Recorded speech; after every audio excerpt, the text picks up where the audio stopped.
नमस्कार, प्रणाम भैया लोग। हम राइटर धनेधर कम स्वागत करते हैं रउआ लोग के अपन यूट्यूब चैनल में।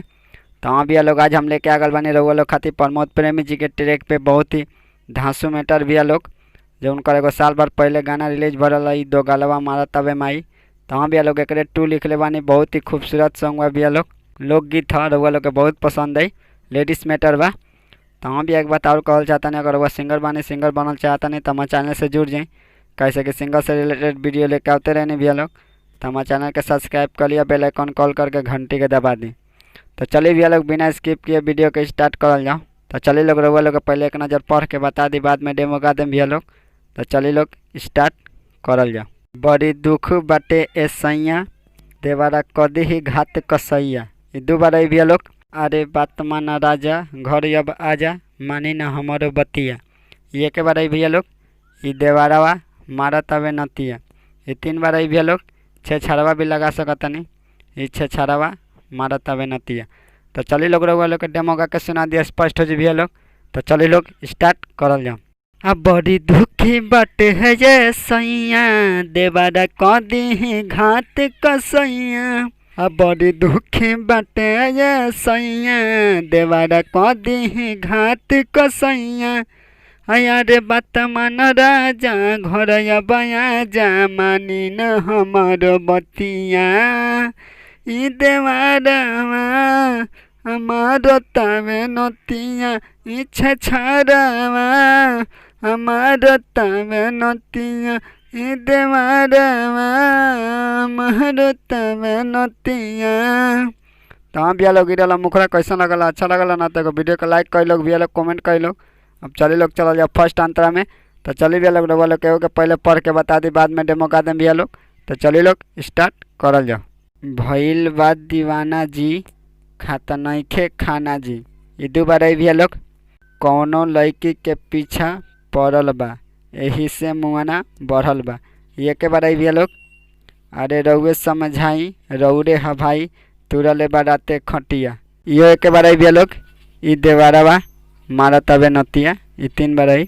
तो चलिए लोग, रउआ लोग के डेमो गा के सुना दिया, स्पष्ट हो जाए भैया लोग। तो चलिए लोग, स्टार्ट करल जाओ।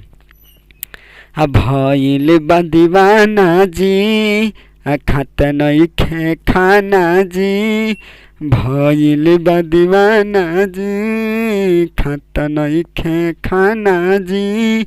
कमनो लड़की के पीछा पड़ल बा, एही से मुआना बढ़ल बा।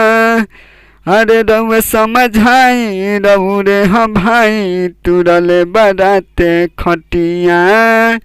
ई देवारावा मारतावे नतिया, ई छछारावा मारतावे नतिया, ई दोगलावा मारतावे नतिया।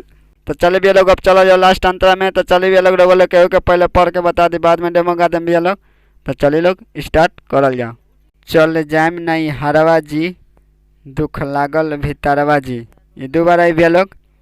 राते गाड़ी बड़ी देले बा, ई धनेशवा के साथे ले ले बा। है जौन धनेश नाम भाई, हमरे नाम है भैया लोग। ई नाम मत हटा, हम लोग भले दोस्तों नाम हटा दें लोग, कोनो दिक्कत नहीं है। तो चलिए लोग, स्टार्ट करल जाओ। अरे बड़ तड़वाई, पिया का बताई, एकर सूर्या बनल बा संगतिया। फिर से, ये देवारवा मारा तबे नतिया, ई छछारवा मारा तबे नतिया। तो चलिए लोग, रउआ लोग के डेमो गा के सुना दिया, स्पष्ट हो जाए भैया लोग। तो चलिए लोग, स्टार्ट करल जाओ। चले जामा नई हरवा जी, दुख लागल भीतरवा जी। चले जामा नई हरवा जी, दुख लागल भीतरवा जी। रात गाड़ी बड़ी देले बा, ई धन सबके साथ ले ले बा। आया रे बड़ तड़वाई, पिया का बताई, एकर सूरजा बनल बा संगतिया। ई देवारावा हमारो तवे नतिया, ई छछारावा हमारो तवे नतिया, ई दोगलावा हमारो तवे नतिया। तो उम्मीद करता है भैया लोग, रउआ लोग के मैटर अच्छा लगा तो वीडियो को लाइक कर लो, कमेंट कर लो, शेयर कर लो भैया लोग। अगर हमारे चैनल पर नए बने तो हमारे चैनल के सब्सक्राइब कर ली। तो चलिए मिलल अगले वीडियो में, तब तक बाय, जय हिंद।